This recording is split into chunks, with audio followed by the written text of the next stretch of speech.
Welcome to my channel again microbiology with Huriya Khan. तो आज मैं आपको जो बताने जा रही हूँ वो अपना जो है मेरी थर्ड वीडियो है इसी की बैक्टीरियल ऑर्गेनल्स की। थोड़ा लंबे सेक्शंस हो गए क्योंकि इसमें मैंने आपको ज़्यादा बड़ी बड़ी वीडियोस नहीं बनाई हैं ताकि आप इजीली इसको पढ़ें, इसको सुनें और आप ज़्यादा बोर भी ना हो।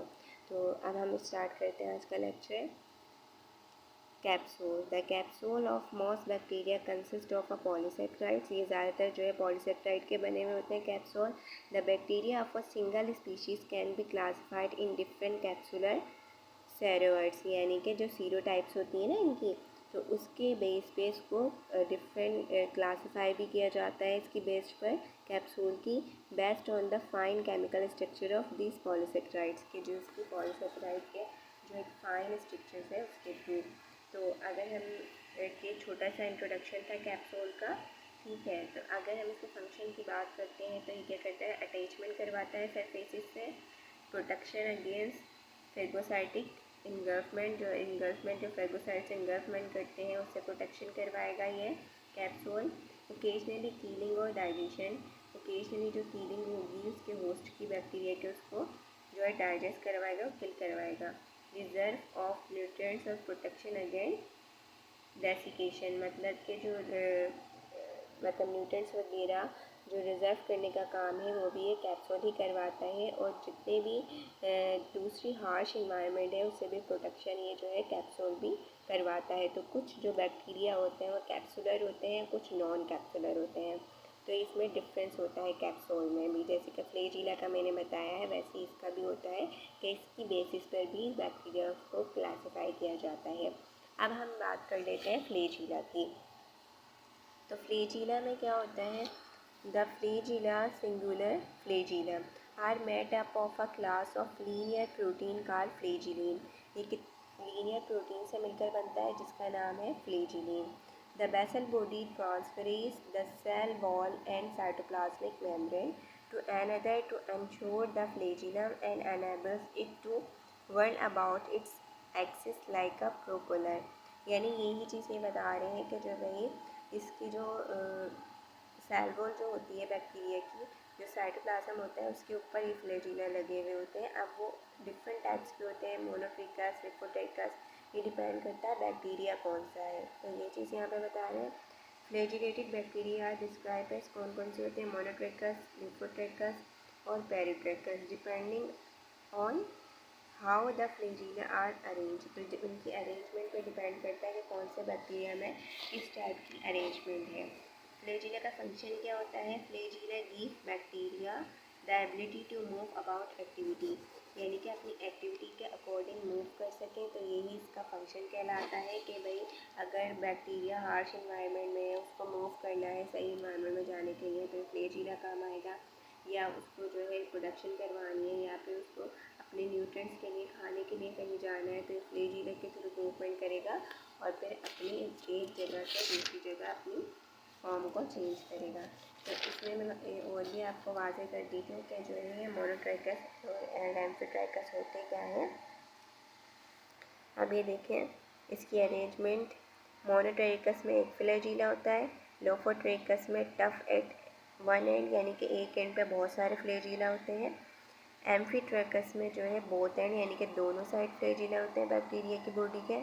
पेरिट्रिकस में जो है पूरी बॉडी के अराउंड जो है आपको फ्लैजिला नज़र आते हैं। तो ये इसकी अरेंजमेंट थी। चलिए अब हम आगे चलते हैं, नेक्स्ट ऑर्गेनल की बात करते हैं। तो नेक्स्ट ऑर्गेनल जो है हमारे पास यहाँ पे आता है वो है पिलाई या पिली भी इसको कहते हैं। शॉर्ट प्रोटीन अपेंडिक्स पिलीन, पिलीन से मिलकर बनता है। स्मॉलर देन फ्लैजिला, फ्लैजिला से छोटा होता है। Adherent bacteria to surface, surface से एडहेरेंस जो करवाता है बैक्टीरिया की वो ये पिलाई ही करवाता है, कैप्सूल भी करवाता है और ये पिलाई भी करवाता है।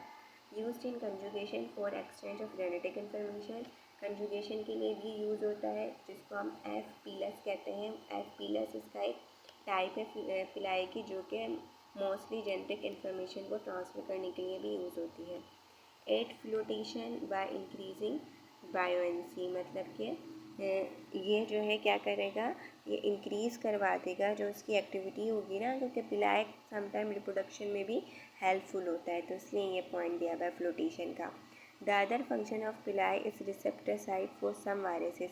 रिसेप्टर साइट भी जो है प्रोवाइड करेगा ये वायरसेस के लिए, ठीक है, वायरसेस को, तो ये भी इसका एक फंक्शन है। इसके बाद हम जो बात करने वाले हैं नेक्स्ट ऑर्गेनल की, वो है हमारे पास मीजोजोम्स। तो मीजोजोम्स क्या करते हैं ये मैं आपको यहाँ पर बता देती हूँ। मीजोजोम्स आर कॉन्वोलेटेड और multi emanated membranes bodies visible in the electron microscope. ये हमें सिर्फ और सिर्फ इलेक्ट्रॉन माइक्रोस्कोप में नज़र आती है mesosome. They develop by complex invagination of the cytoplasmic membrane into the cytoplasm.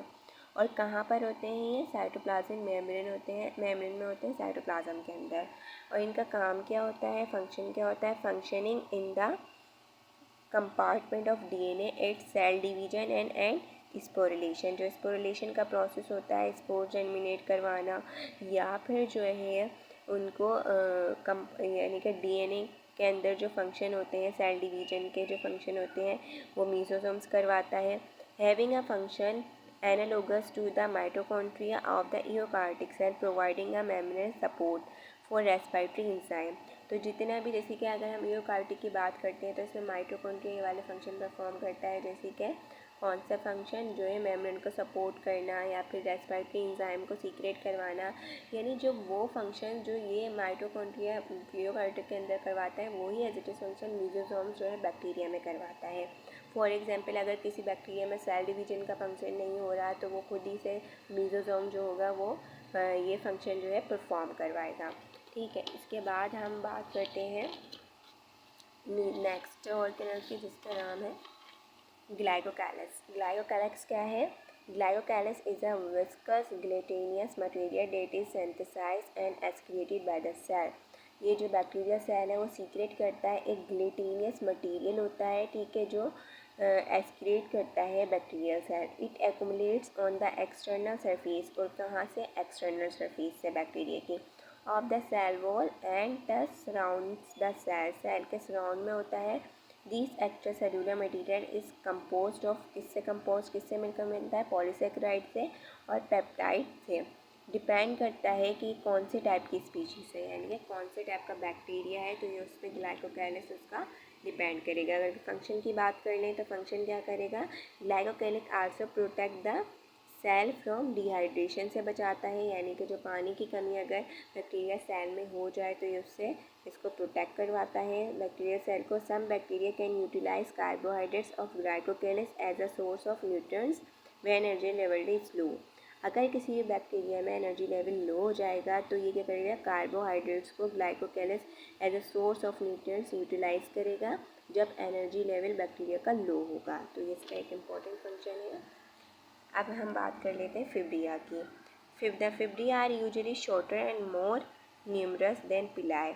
पिलाए से जो है ये शॉर्ट भी होता है और जो है न्यूमरस भी होता है। They may function in the adherence of bacteria, ये भी बैक्टीरिया को एडरेंस करवाता है टू सरफेस के साथ एंड बॉडी टिश्यूज़, और जिसके बॉडी टिश्यूज़ होते हैं उसके साथ। They are known to cause cell aggregation, ये जो सेल की एग्रीगेशन करवाएगा, एंड पिलिकल फॉर्मेशन, और पिलिकल फॉर्मेशन करवाएगा, एंड इसकम ग्रोथ ऑन लिक्विड सरफेसिस, और जो लिक्विड सरफेसिस है उनकी ग्रोथ पर हेल्प करेगा। यानी फिब्रिया भी एक यानी देखा जाए तो एक इम्पॉर्टेंट ही ऑर्गेनल हुआ, लेकिन ये जो है कुछ बैक्टीरिया में होते हैं और कुछ बैक्टीरिया में नहीं होते, ये जो है स्पीशीज़ पर डिपेंड करता है। अब हम बात कर लेते हैं यहाँ पर जो है ग्राम स्टेनिंग की। मेरा वैसे ये टॉपिक नहीं है कि ग्राम स्टेनिंग का, लेकिन मैंने एक स्टेप बाय स्टेप चीज़ें बताई हैं, तो इसलिए मैं इंट्रोडक्शन देती हुई जा रही हूँ। सिर्फ इंट्रोडक्शन है यहाँ पे ग्राम स्टेनिंग का। कब डेवलप हुई थी, 1884 में। एक डैनिश साइंटिस्ट था जिसका नाम था हैंस क्रिस्टियन ग्राम, हैंस भी था। हैंस क्रिस्टियन ग्राम एक पूरा एक साइंटिस्ट का नाम है जिसने अपने नाम पे दिया था ये ग्राम स्टेनिंग का process. It is a differential strain, ये एक डिफरेंशियल स्ट्रेन है जो ग्राम पॉजिटिव और ग्राम नेगेटिव में डिफ्रेंशिएट करवाती है।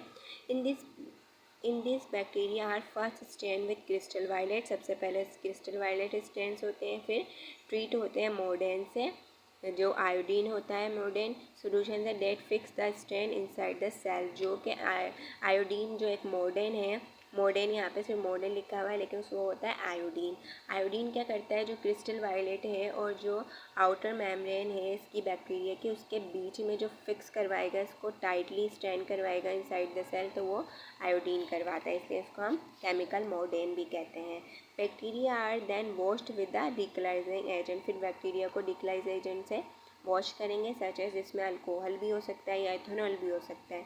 एंड काउंटर स्ट्रेन, फिर काउंटर स्ट्रेन होगी जो जिसमें जो है सैफरिन भी होगी, और या तो फिर हम फिक्सन भी आती है उसको भी यूज़ कर सकते हैं, जो कि लाइट रेड डाई कहलाती है, ये रेड कलर की होती है, रेड या पिंक कलर की होती है।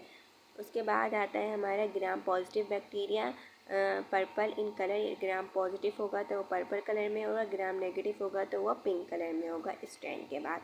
अब ये किस तरह से पिंक होता है, किस तरह से पर्पल होता है, या सेफेनिन और ये आयोडीन क्रिस्टल वायलेट अल्कोहल, इनके क्या फ़ंक्शन होता है, इसकी मैं एक सेपरेट वीडियो बनाऊंगी इंशाल्लाह, उसमें आपको समझाऊंगी, जिसमें मैं डिफ्रेंशिएट भी बताऊंगी, ग्राम स्ट्रेनिंग का प्रोसेस भी बताऊंगी, और ये सारी चीज़ें मैं आपको इंशाल्लाह अपनी उस वीडियो में ज़रूर बताऊंगी। तो आगे हम चलते हैं मार्फोलॉजी पे कि बैक्टीरिया की मार्फोलॉजी क्या होती है। अगर हम साइज़ की बात करें तो size of bacteria is less than 3 millimetre, यानी कि 0.2 या 2.4, मतलब इस तरह के 3 मिलीमीटर से लेस ही होता है इसका बैक्टीरिया का साइज। बैक्टीरिया है विजिबल अंडर कंपाउंड माइक्रोस्कोप, इसको हम कंपाउंड माइक्रोस्कोप में देख सकते हैं। बैक्टीरिया में भी स्पेरिकल, सिलेंड्रिकल और स्पायरल इन शेप, ये इनकी शेप्स होती हैं। Size of bacteria is measure by using a calibrated जो है इसको हम यूज़ करते हैं इसका साइज़ मेजर करने के लिए ओकुलर कंपाउंड माइक्रोस्कोप के थ्रू। ठीक है, ओकुलर कंपाउंड माइक्रोस्कोप जो होता है जिसमें ओकुलर लेंस होता है। The method of measuring size of bacteria is called micrometry, और जो उसके साइज़ को मेजर करते हैं उसको कहते हैं हम micrometry. Unit of measurement use in bacteriology are micron और माइक्रोमीटर, जिस यूनिट में हम मेजर करेंगे वो माइक्रोन कहलाएगा या माइक्रोमीटर कहलाएगा, या नैनोमीटर या मिलीमीटर, इन सब में, या आर्मस्ट्रॉन्ग, ये सारे इसके यूनिट है जिसमें बैक्टीरिया को मेजर किया जाता है, उसके साइज़ को मेजर किया जाता है। Size of spherical bacteria ranging from 0.5 to 3.0 micrometre, इतनी इसकी जो है रेंज होती है। Some bacteria bigger in size, जैसे कि बिगर साइज़ के कौन से हो गए, इपोलोपीसियम एंड थियोमाइग्रेटा नीमोमियंसिस, ये जो है साइज़ में बड़े होते हैं, तो इनको हम जो है वैसे भी देख सकते हैं, और इनको जो है हम विदाउट समटाइम माइक्रोस्कोप के भी देख सकते हैं, क्योंकि ये साइज़ में बड़े होते हैं, लेकिन ये मिलते बहुत कम हैं, बहुत रेयर जगह पे होते हैं, रेयर प्लेसेस में होते हैं। हम बात कर लेते हैं इसकी शेप की। तो shape of bacteria cell depend on the rigidity of cell wall, जो रिजिडिटी होती है सेल वॉल यानी कि बैक्टीरिया सेल वॉल की, तो ये इस पर डिपेंड करता है इसका साइज़, जिसमें there are 3 shapes of bacteria, 3 type के होते हैं। रोड शेप बैक्टीरिया जिसको हम बैसिलस कहते हैं, इस तरह की शेप होती है। स्पेरिकल बैक्टीरियम जिसको हम कोकस कहते हैं या फोकाई कहते हैं, इस तरह के होते हैं। Some bacteria are in spiral form, some of them are simply S shape, whereas other are helical coil like a corkscrew, they are called spirilla. तो ये वाले जो बैक्टीरिया हैं ये कौन से हैं, ये जो मैंने पूरा पॉइंट आपसे पढ़ा है, स्प्रीला होते हैं, इस फॉर्म में होते हैं। और कुछ अपेयर एज कर्व रूट्स में अपेयर्स होते हैं, जो विब्रियोस कहलाते हैं, जो इस तरह के होते हैं। कुछ स्पायरोशीट्स होते हैं जो हाईली फ्लेक्सिबल होते हैं, और हेलिकल बैक्टीरिया होते हैं जो इस तरह की पिक्चर दिखा रही हूँ मैं आपको, ये डायग्राम ऐसे होते हैं। कुछ जो है पोलियोमॉर्फिक होते हैं जिनकी बहुत सारी शेप्स होती हैं। ठीक है, पोलियोमॉर्फिक बैक्टीरिया जो मैनी शेप्स में होते हैं।